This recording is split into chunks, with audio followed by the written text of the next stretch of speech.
I tried to catch his eyes, but he didn't even flinch.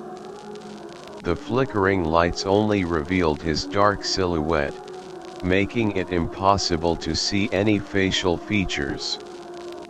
A chill ran down my spine, but the moment passed quickly as the train began to move again.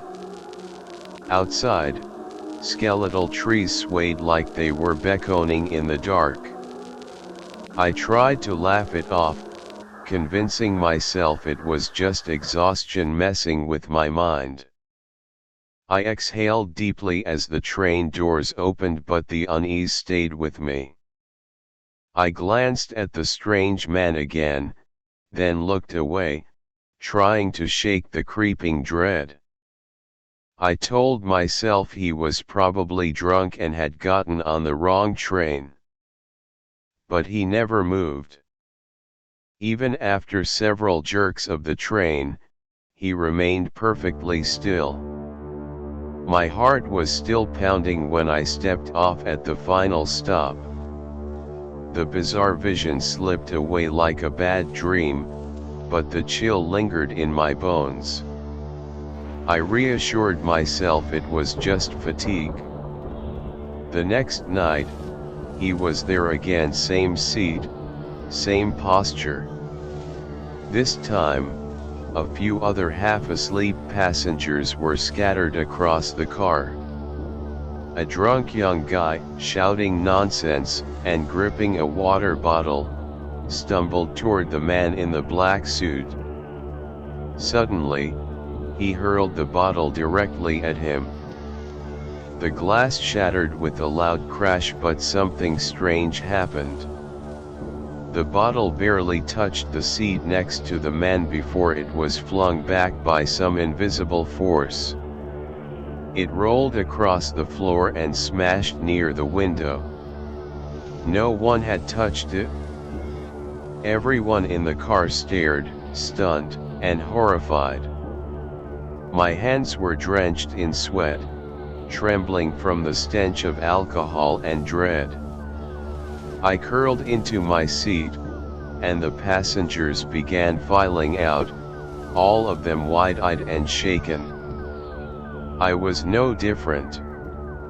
That bottle flying back had frozen my spine. Each breath felt heavy, my heart thudding wildly in my chest. I whispered a prayer, begging this wasn't real. One drunken passenger jumped off at the next station, clutching his head, trying to outrun his own fear.